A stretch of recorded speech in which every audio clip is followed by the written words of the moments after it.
My space, your space, your space, my space, our space. OneSpaceLove, OneSpaceLove, OneSpaceLove. Welcome to the OneSpaceLove show, Atman. It's so beautiful to meet you. This is the first time I'm meeting you, so thank you for saying yes and coming on. Likewise, also, I would like to thank you for inviting me. Yeah. This is maybe first time I am on a radio, on a video. I was interviewed before twice, but it was either live. I was a live guest and also on the phone, but first time visual. I love it. Beautiful. Yeah. Would you like to introduce yourself to the listeners by answering the statement, I am? It's usually difficult for me, to introduce myself. I will say I am world fusion musician and also world traveler. These are the two main things I can say. And also in my music, it's kind of reflection of all these travels I've done. And also it's kind of reflection of a deep internal journey I had in my life, Like music has been kind of manifestation for me. Not just for entertainment, but also for self-inquiry and then understanding life, knowing mysteries of life and all these mystical experiences, Yeah. Yeah. It's been such a journey just looking into your what you have online that describes who you are. And I've been really fascinated by it. I'm excited to talk to you because you grew up in Turkey in a place called Balkan. Is that how you say it? I say it's Balkan region. Okay. It is like European part of Turkey, but Balkan region include many countries like Bulgaria, Greece, Romania, Albania. And my grandparents originally come from Bulgaria. They migrated to Turkey, and also the culture we have there is kind of very homogeneous culture, Yep. I call it much more like Balkan culture, it's very similar to other Balkan countries. And also that reflects on our music. We usually listen, play and dance gypsy music, Yes. Which is like the foundation of Balkan music actually. Yeah. My mother's mother is from Romania, so and my father is from Greece, but the north end of Greece. So they spoke Turkish and Greek. So I understand that growing up with the music and the culture. Exactly. So take us back to growing up for you, because there was a part of the journey where we'll come to your latest project, because that happened quite late in your life, that you actually produced and wrote an album as a musician. But going back, there was music still threaded through your journey, but it wasn't something you'd stepped into. Take us back a little bit, if you can, to the earlier years for you. Before music, you mean, right? Yeah. I have some interesting actually facts to share. Yeah. I was regarded as intelligent student when I was young. I had like base marks in my school, and my teachers thought I will be a professor or something one day. But surprisingly, music was the worst subject on my curriculum. And my teachers told me, you don't have any creativity. It's better if you go for science or something, So that was a surprising fact about in my early years. And there was also nobody around me who could inspire me and encourage me about creativity. Nobody in my family is a musician. Nobody in my family is an artist. And I mean whole family, not just parents, siblings, and so on. So there was nobody to encourage, nobody to inspire, So it has been tough journey in that way, I will say. Because also when you have this seed is planted, you don't have musical skills or like you don't have creativity. But I always had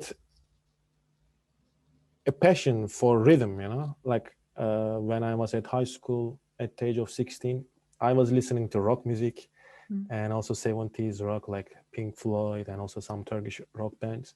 And I was imagining like I played drum kit one day, you know, it was kind of a dream for me. But in that time, it was difficult to finance that, you know, like as a high school student who stay in a dormitory. But I said, yeah, after I start university, I will do that. And then at the age of 20, I started. And first I grabbed a guitar like most of the people. And I realized it's not for me. I really like rhythm.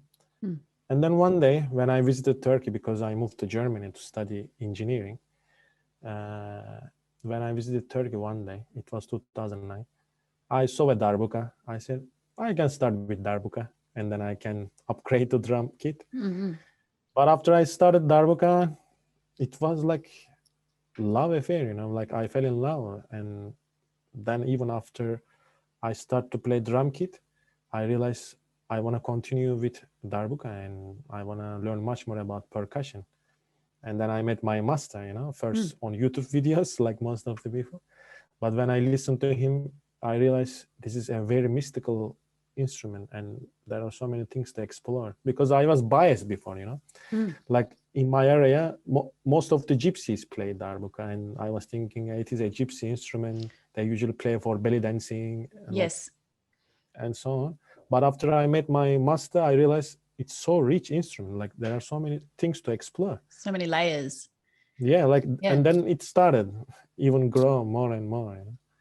And just let's just pausing there because it really like sounds like you had the awareness that you were being told, which happens to many of our youth now. You were being told, or many of us have had this happen, where you've been told you know, I was told you can't do this, and then you have to untangle that and actually tune into what you feel you're drawn to. And what do you, I know, because I read when you went to Germany and you studied engineering, that was because you were told that you're intelligent and this was a career that you thought, okay, well, I'll choose this career. What happened in Germany? Because something happened to break that reality down that you were able to realize I'm going to listen and go this direction.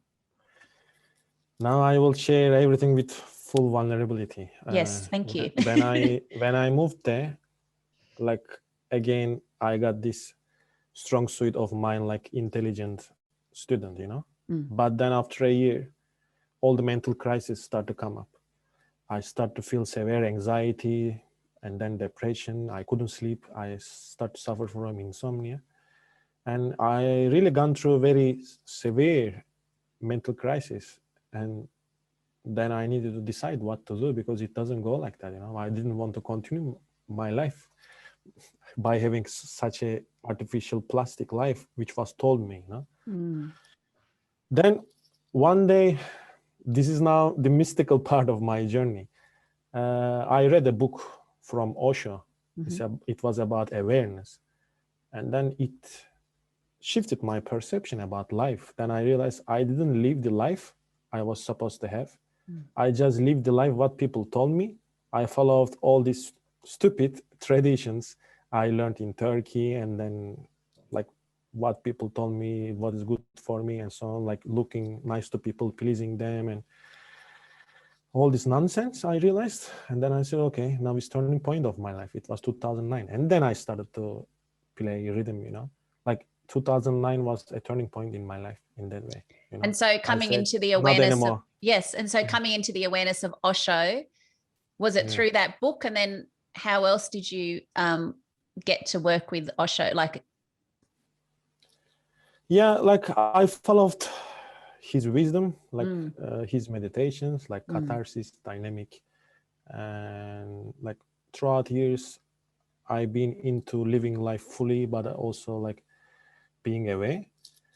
And then also now another milestone, but it's not in music, but actually it's parallel, you know, like what happens in inner world also reflects on music. Actually, they are so connected. Like when I came to Australia first time as a backpacker in 2014, I realized this country is a very spiritual land and it touched my heart. And then I said, okay, I need to move here. And then I came in 2016 and I met my spiritual guide with whom I lived together in Perth. And he was a follower of Osho. He met Osho when he was alive. So he has been a great guide for me, and that also changed my life. And then also in that year, I decided to be a professional musician. Like it's really so much parallel, you know. Yes. What's happening inside always also reflects on our music. External world, yeah. Yeah, then it continued. And then I met my master in 2017. And then I had another shift there, like my music master, like who inspired me at the beginning. I met him in person. And I also realized he's a very mystical person, you know. He's not just a musician. He's like a maybe sage or something, you know. So he was very wise. And then I really loved him. Is that Misirli Ahmet. Misirli Ahmet. And how did you, just take us back to Perth. So going to Perth as a backpacker, how do you meet a soul like that? Is it just going to have a chai or you know, walking along the street? Just draw you know, people in. Yeah. When you are ready, life gives what you need. Good. That's what I wanted to hear. Like I always manifested that. I always trust life. I always have faith. So that happened. Like it was my first day in Perth, you know, and I was looking for a housemate. And I checked 6 different houses and I met him. And then I realized I need to move here, you know, intuition. And all the people told me, you can move to my house, you can move to my house. And then I moved there and then everything changed, you know. Yeah. Everything changed, yeah. Like everything changed completely. The entire life changed. And so your master, you got to actually go with him to Egypt. Is this on the same, is this where we're going now? Like yes. Once you met him, where did you meet him? I met him in Egypt. Like okay. He had, actually he's from Turkey, but his name, Misirli Ahmet, means Egyptian Ahmet. So it's funny actually, you know? Yeah. Because he lived in Egypt for many years and people thought he's from Egypt, you know, but he's actually from Turkey.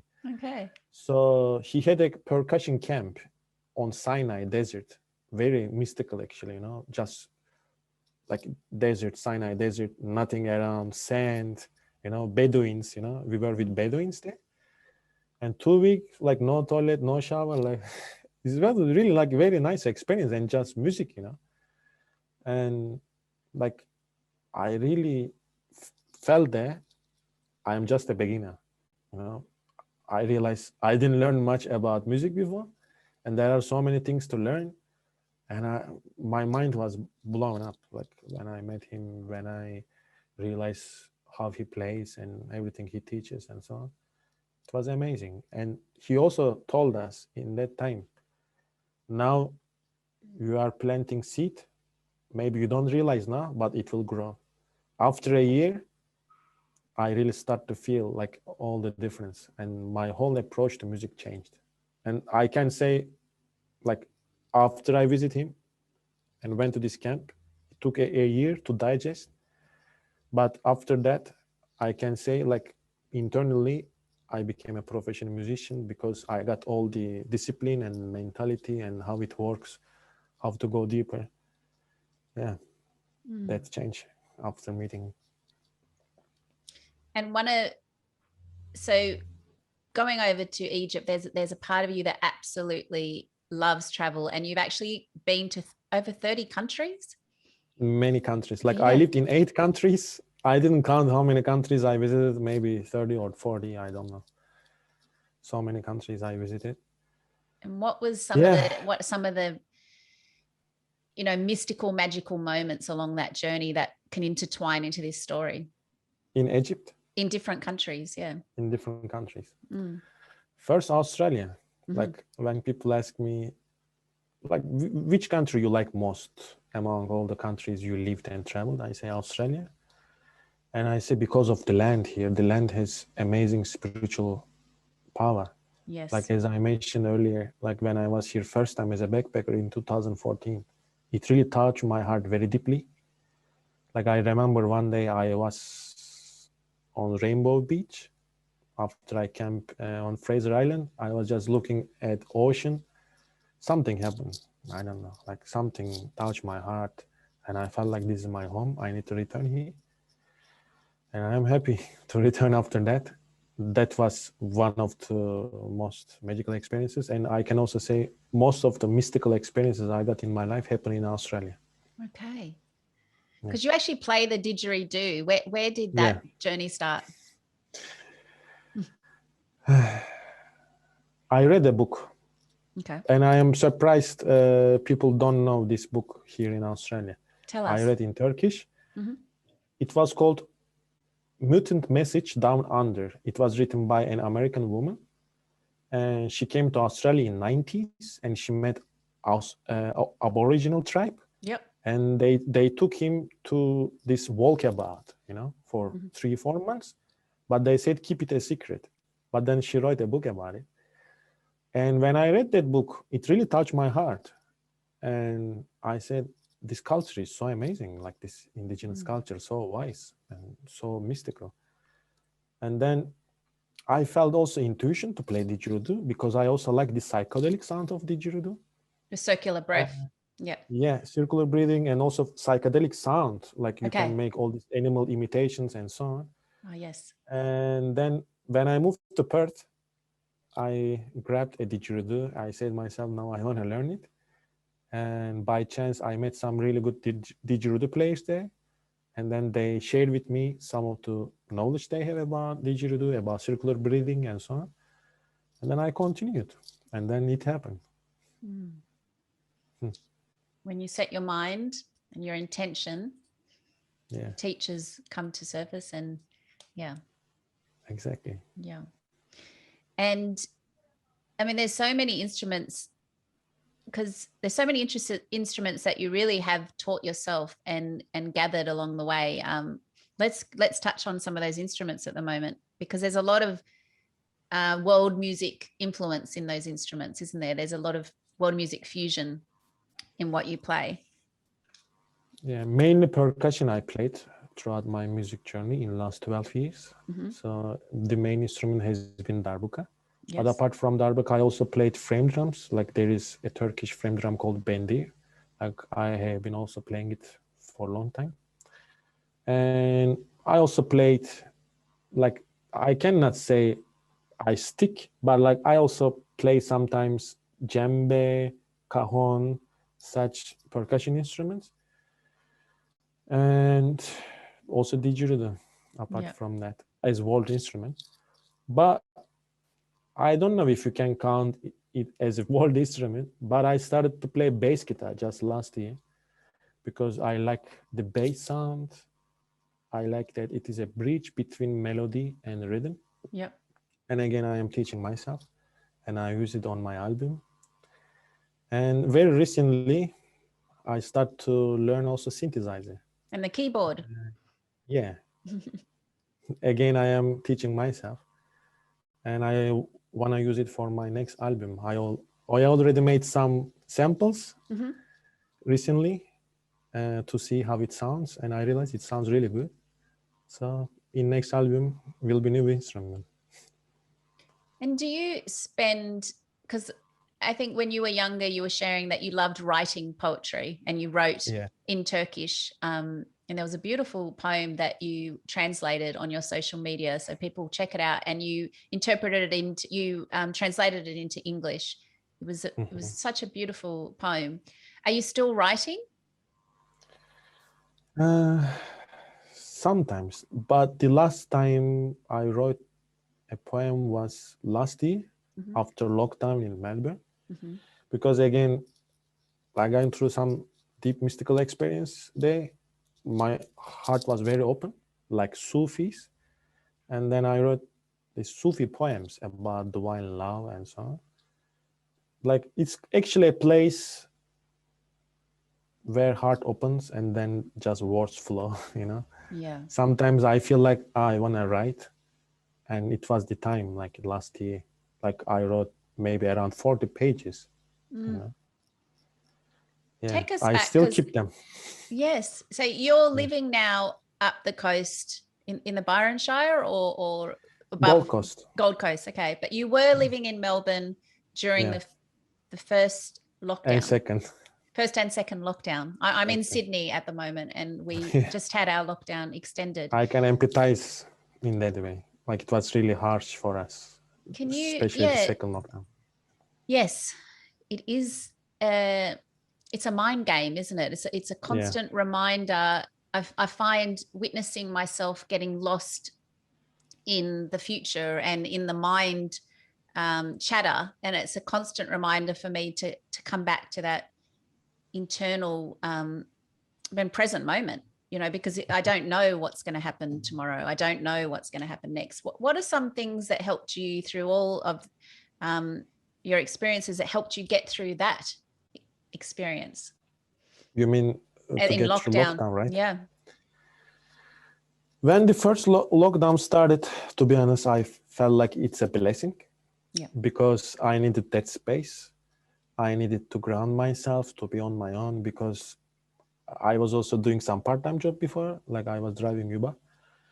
And even in that time, I realized like people are so much in rush, so much busy, you know, like people are doing activities they don't need to. They always try to keep themselves busy. Yeah. And I thought in that time, what can happen on this earth that can stop all this busy life? Yeah. And it happened, you know.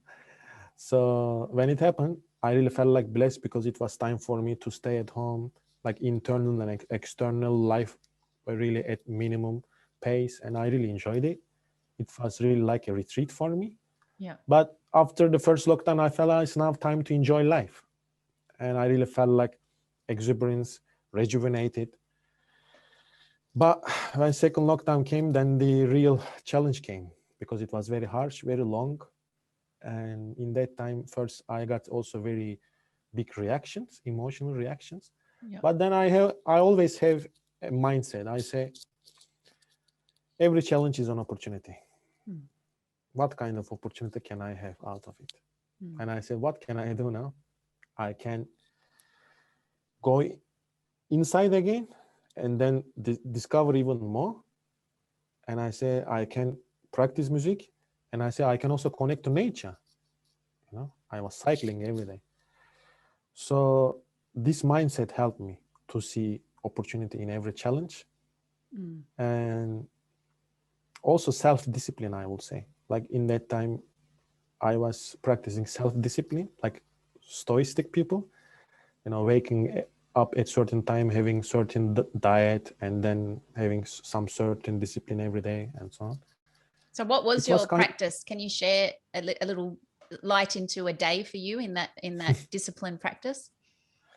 For example, waking up around 6, half past 6, 7. And then I say, do some yoga or qigong, something. And then having breakfast. And then checking phone, internet, laptop, whatever. But then closing it till evening, not to check again. And then I say, now it's time for daily activities. Like if I need to do anything about home or about my music, do it. And then I say, okay, now time for some physical activity like cycling, walking, running, whatever. And then also connect to nature, spend time in nature. And then time for music. I say now practice few hours. Then I was coming back to home and then having dinner. And after dinner, I was also checking again messages, emails, and so on. And then again, switching it off. And then I was watching some like beautiful movies or videos, like from some platforms like Gaia and so on. Yeah, that was my like thank you for that. Yeah, you know, in that time, I don't follow it anymore, but it helped me in that time. It helped me in that time because it was for me kind of opportunity, you know, to try different areas of life. I really like tried many different things. Like for 3 weeks, I did something called Mystic Rose meditation of Osho. It was 1 week laughing, 1 week crying, and 1 week just sitting in silence. Okay. It was also very interesting, you know, because like we have only ourselves to play with, you know, in lockdown. Yes. And I was saying like, what can I do? And towards end of lockdown, as you mentioned, like this album idea came, you know, before I didn't have this idea. It just came like when I talked to a friend of mine, I asked him, like, he's a sound engineer. I asked him, can you record me, because I have been playing music for such a long time, but I haven't recorded myself professionally. And he said, yeah, we can do that. And then he told me, like, you can also play some bass, maybe it can make it beautiful. Then I just started record myself after having some very like short course from him, you know. And then I realized, wow, it sounds really nice. And then I just closed myself at my home. Even after lockdown was over, I locked myself. Continue the lockdown. Exactly. And then in a few months, it happened. It happened in And Melbourne. so It was this is kind of for me revelation. Yeah, so this is no mind. Yeah. This is why I call it no mind, because it came the space of no mind. There was no like plan or no long-term like plan or like scheduling or whatever you can call, like there was nothing, you know. It happened all of a sudden, I will say. Very spontaneous. It came very spontaneous, and I really felt like big intuition and inspiration in that. And your intention in the music is to share the mysteries of the universe, and that life is an opportunity to explore, and really integrating that connection between the external and internal world, the healing and the well-being. And you do that a lot through the instrumental journey you take people on. It's very instrumental. When people listen to my music, I had this experience several times. They came and told me, oh, how you play is so mystical, so meditative. I say, good, you got the message. Some people really feel it, and that's good for me. I don't go and preach people like, look, my music is like this, my music is like that. I just play. But for right people, it's really good channel. If it resonates, then yeah, it's the right vibration.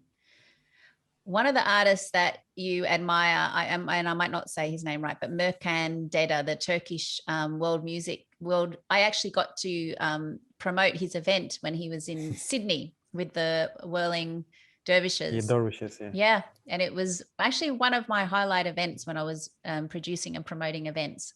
I worked with a Melbourne promoter who was actually touring him. So I had the privilege of seeing him live, and I was, really excited when I saw that he was one of your inspirations. Yeah, he's an amazing musician because he, again, bridges east to west. oh, yes. Again, like this physical world to spiritual world. And I really like his music so much because I also like electronic music, but I also like world music. And he's really great combination. He really makes this great combo of both. Doesn't he? Yeah. And like, I have been listening to his music since 2010, and I always listen, I always enjoy his music. So beautiful, so amazing. And this also, like, as you mentioned, I'm really influenced by his music. Like now, when I'm learning other instruments like bass guitar and synthesizer, I want to get into much more into this direction, like world music, but combined with also a bit electronic. Yes. Like, I want to get into this direction as well. And what took you out of Melbourne up the coast now is? I will say gut feeling first. Like when I moved to Melbourne, I had big expectations, to be honest. Like people told me, it's a great city for musicians, for art, for creative people. But to be honest, I didn't get this experience. Okay. I really realized Melbourne is a very overrated place. And it's not a place to live at all, to be honest. Like I am very straight about it. I never felt like Melbourne is a place to be, never a place. I've actually lived in Melbourne for 3 years, and I left Melbourne. So yeah, love you, Melbourne people. My best friend is in Melbourne, but I like to be near the ocean. And I mean, not that there's, anyway, we won't. Yes. I didn't feel like Melbourne is a place to be because it's also so similar to Europe. Like I didn't feel like I am in Australia. Yeah, that's a really good point. Yeah. And when I visited Byron Bay, just from the end of last year. Okay. And intention was staying there only for 2 weeks. But then I found myself like camping for 3 months. I was camping in a tent for 3 months. And then I Wow. realized, wow, like it's really like I want to move here, and I don't want to leave Melbourne any longer. And then I just returned to Melbourne and like conclude everything, finished everything there, said goodbye to friends, and then left. And I'm happy about this decision. Have you gathered a community up the coast now? I ran some events at Byron Bay. Like so far, I organized 4 events. Like I had good number of people in those events. And now in Gold Coast, I am still new, and I will see. I take my time. I don't want to rush as I did in Melbourne. In Melbourne, I was a bit burnout because I realized I was going very quick. And now I want to take my time, like slowly. And people are getting to know me now. I am booked for some gigs and so on. But I want to take my time here more. Let's talk about being a musician and learning to adapt in these times, because it's an interesting path to commit to and to really honor and stand in with what's happening in the external world in reference to that. Yeah, like music industry is hit a lot by this pandemic, or scamdemic as some people say. And like I can share my experience. Before COVID, I set up a band. It was called Lehra. It was again world fusion band and influenced mainly by Indian and Middle Eastern music. Like we had tabla, darbuka, harp, didgeridoo, sitar, and we booked some gigs. And also I was rehearsing with another world music band with one of my good friends in Melbourne, but all gigs cancelled. And then the bands just disappeared. Yeah. And I was also teaching at a community center, all lessons cancelled. And then everybody started to go online. And then in that time I thought, okay, I can make a website. I can put my content online, especially how to learn drums, rhythm, and so on. And then I did that. Now I have a website where I teach online. Like I have online course for rhythm and drumming. And also I made my album and put online if people want to buy and so on. Because I realized this is our we are in digital age and it's much better to have everything online. Yeah. So tell us about this I website. went online actually. Yeah. So your creativity moved online, which is, it's about adapting and being present enough to know, okay, I'm going to move this way now. And then when it comes to going back to live gigs, you know intuitively to move towards that and gravitate towards pulling the band back together. I wanted to ask 2 questions on that. Who were some of the artists that you have collaborated with that are Australian that you're really enjoying from that? When you were saying the tabla players and who are some of the artists that you enjoy collaborating with, playing live? There was a good friend of mine who is from France, who plays didgeridoo and all these world music flutes. His name is Renaud. Okay. If he's going to listen to that, hello to him. Like he was one of the musicians I really enjoyed to play with. And then I had also a good friend in Melbourne, like who plays tabla. Like we played many times together, and I really enjoyed also our interaction because we were playing kind of percussion challenges, like percussion duos. And his name is JD. Also hello to him.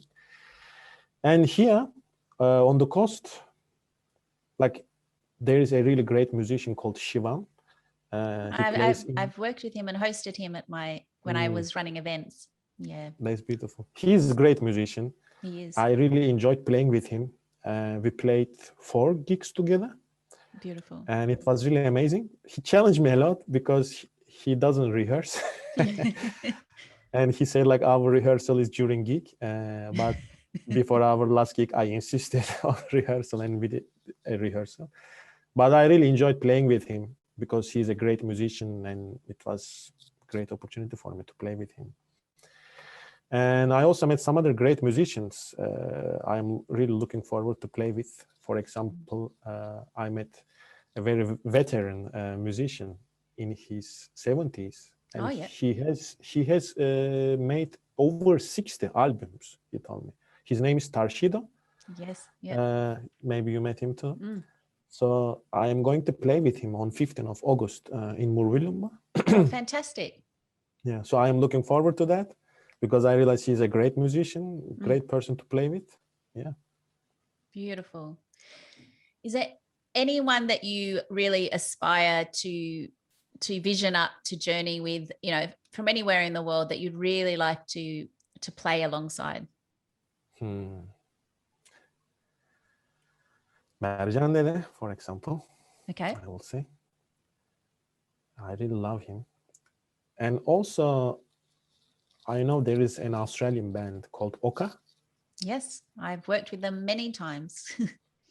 I met with the Didgeridoo player, who is also a Didgeridoo maker, John. Stu. Worsley. Oh, John. Yes, yes. Yeah. For the hemp didgeridoos. Yeah, I have his Didgeridoo actually. You've got the hemp didgeridoo. Yep. Yeah. And I met him just while busking in Malambimbi, and he told me, "Wow, like you play really good percussion. Maybe we can collaborate one day." And so I'm looking forward to maybe it will happen one day. Like I would like to play with them because they play good music. So hopefully one day Beautiful. it will happen. Yeah.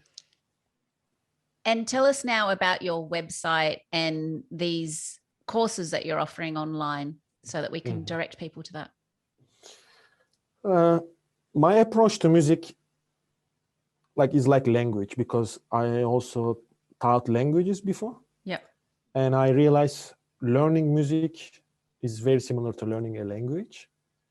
This is why I start from the scratch when I teach music. So I start from listening. Like the first course I have is about how to listen to rhythm, how to understand rhythm.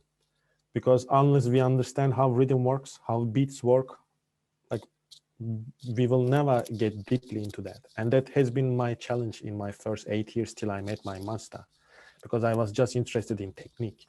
And this is how many people are entrapped. They just focus on technique.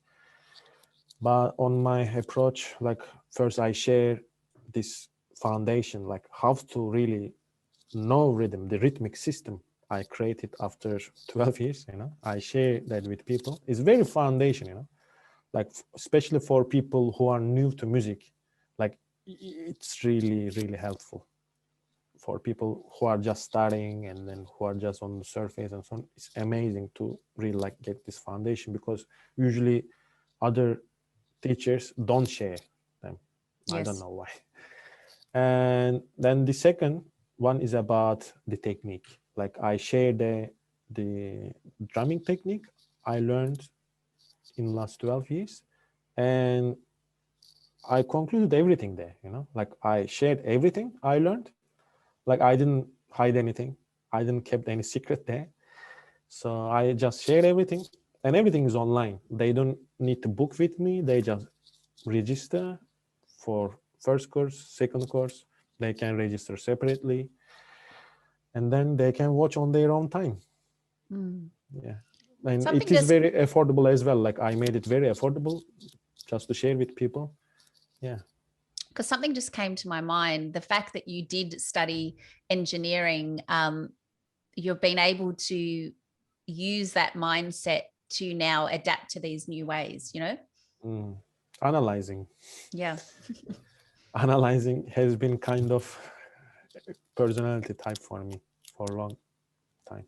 So I used that when I really wanted to understand how rhythm works, how beats work, how music work, because it was a big challenge for me. Like in music, there is something called one, especially like for drummers. Like we need to know first beat.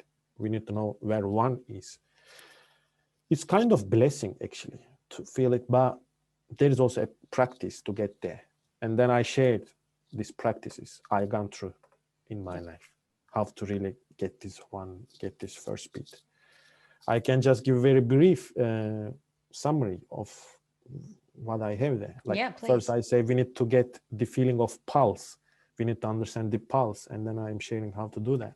And then the second thing is understanding first beat, how to focusing on first beat and catching it. And then counting because whole rhythm is a loop. Whole rhythm is about a cycle. Mm-hmm. And then syncopations. This is a bit more advanced, but it helps to really make our compositions beautiful, but also to understand any rhythm, because some world music use syncopations a lot. So it's also about understanding of the syncopations. And the last but not least is verbalization. In Indian, it's called konako. And I share it because music is a language. And I say we don't need to use charts or notes. I don't use, but I use verbalization all the time because verbalization is the language of rhythm. So really, I emphasize all these 5 steps, and I go. So deeper. verbalization. So really listening and attuning to what music is coming through rather than following the notes. Is that what you mean? Like when we listen to a beat. Yes. Like, for example, dum tak taka tak, dum taka tak taka is like very Middle Eastern rhythm. But I verbalize it like dum tak taka tak, dum taka tak taka. Then I know what to play. Or when I play Indian rhythm, tak taka tak dum, duma taka tak dum, tak taka tak dum, dum taka ta, duma taka ta, taka taka ta. Like I verbalize first, and then I understand what to play. But this verbalization is also works with other elements, like I am using metronome, because then I know I am on the time. Metronome. Yep. Indian metronome, lehra, Yep. yes. Mm-hmm. Yeah, like there are really important things to learn on this course, I will say, for the right people again, you know. For some people, maybe it will feel like, I don't need that. But I think everybody needs. Yeah. You know? And how long is the course? How long? It is like there are about 7 videos, as I remember. And each video between 5 and 10 minutes, like about an hour, I think. Mm-hmm. So it's not very long. Like you can finish just in a day. But it's about really digesting it. It's not like, okay, I watch it now, it's done. It's about integrating it and practicing it. Yeah. And also the second course is longer because it's about technique.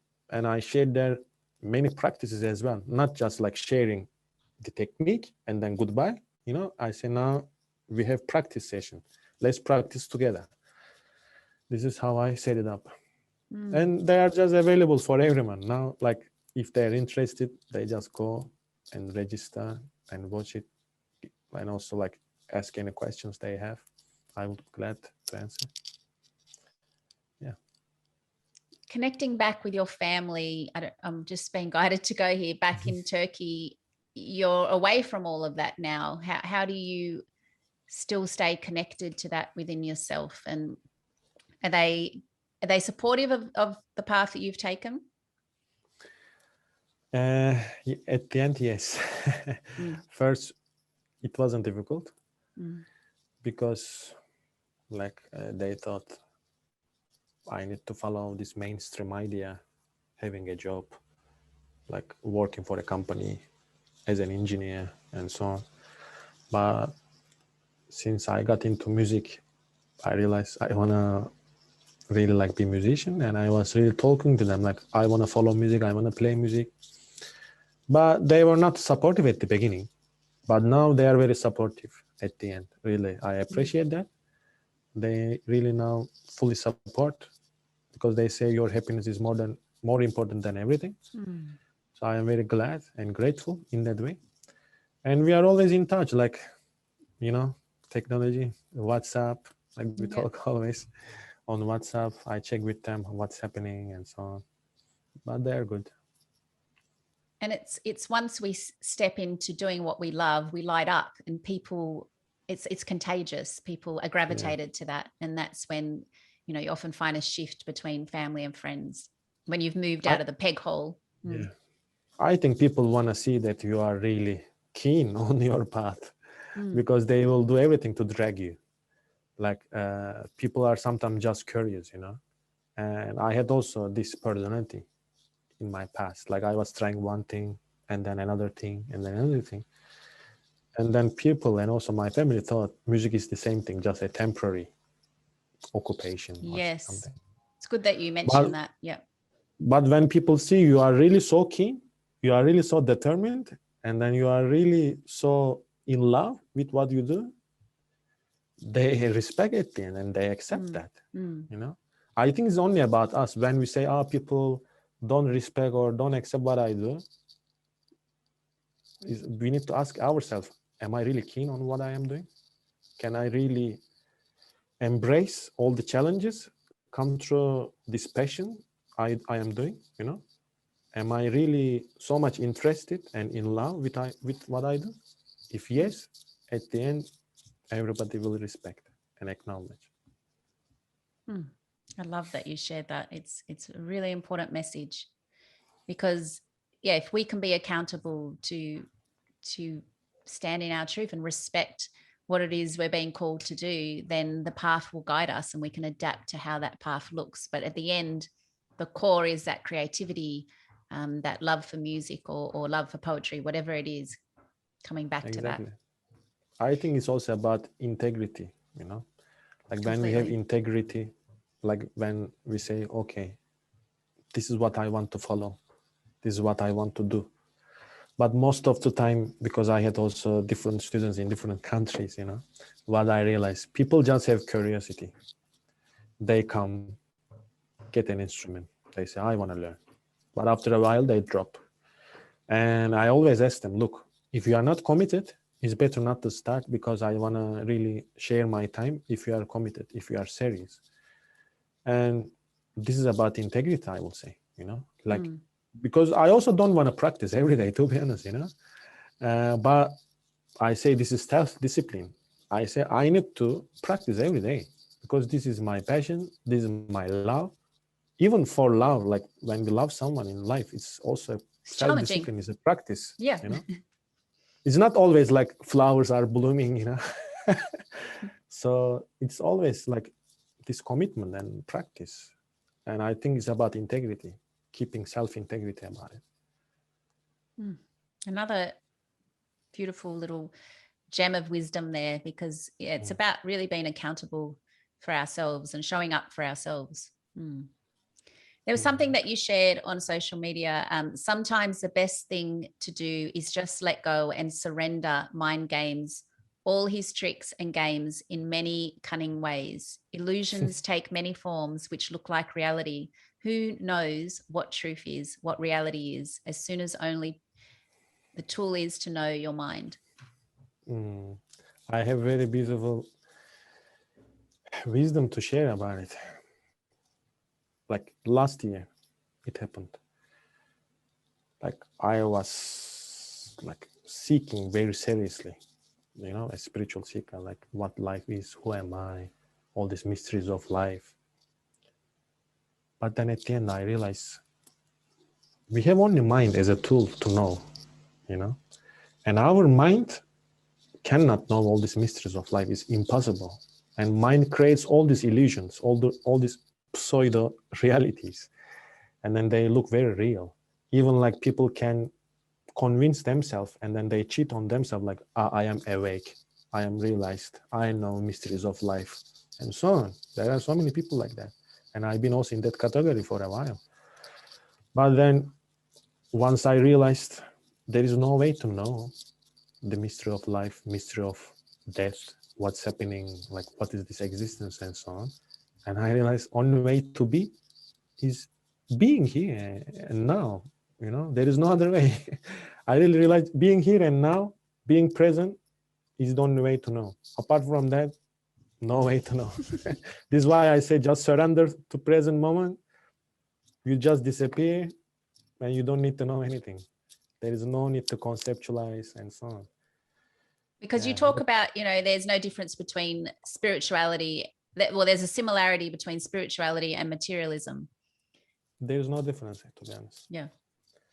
Like people think, like when someone is looking for money or looking for fame, looking for sex, looking for car, whatever, they say, this is dirty, you know, this is greedy. But when they are looking for all these mystical experiences, they don't realize that they are also greedy. They also don't realize that it's also another illusion, you know. Like really, in that way, there is no difference. There is I also don't like to call the word spiritual. It's for me existential. The existential reality is about just being here and now and being present. There is nothing else, you know. Who cares about past lives or chakras or what's happening if we are not present? And this is why I say like physicality and spirituality, they both the same. And because people are going into the spiritual realms, they forget about all these physical realms, and then they are not grounded anymore. They're just flying. Yeah. Mm. And I think, you know, right now with what's happening with this division between people's choices and opinions, it doesn't matter where your beliefs lie. It's about really learning to be in the moment and adapting to each moment that arises, because we don't know what the future is, and the past doesn't really make sense to what is happening in this moment. This is why surrender, I would say. And surrender is actually the highest courage in life. Mm-hmm. Like people feel like, surrender is very weak. But surrender is only for courageous people, I would say. Beautiful. Because it's letting go of yourself, you know. Everything you have in life is yourself, and you just let go of yourself. All the seriousness about ourselves, you know, is really highest courage. And then life becomes so interesting. Because, like, to be honest, I still have this attitude, like, I know, I have these experiences. I learned that, you know, because mind want to know all the time, you know. Mind want to be always certain, safe. But surrender, unknown. We don't know. It is really courageous, you know. It's really very courageous. Surrender to the unknown. Exactly. We're going to wrap it up now, but would you like to share a little bit of music with us before we end our connection here? You mean live music? Yeah. All right. Then I will take my laptop with me. Okay. We will adapt to this moment. Okay. And I will take the headphones off. Okay.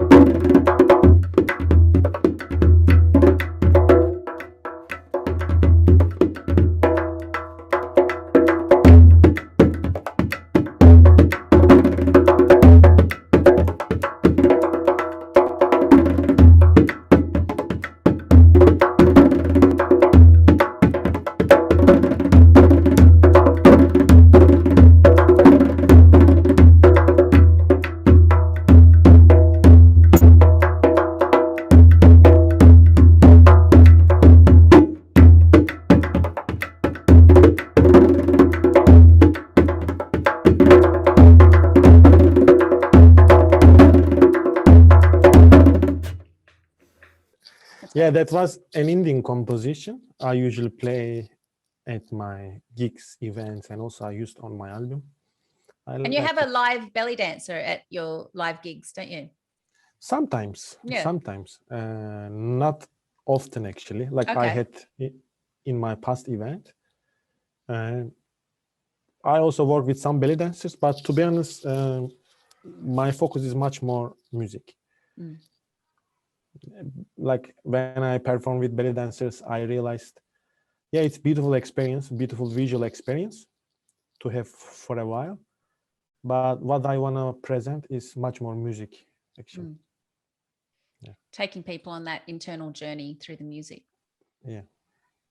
Well, it's been so lovely catching up with you today. Thank you so much. Taking time. Likewise, beautiful questions. Thank you. They were really beautiful questions. I like them. And it was really also an honor to talk with you. I really felt open to share everything. Thank you for creating this space. Thank you for being on the OneSpaceLove show. Pleasure. My space, your space.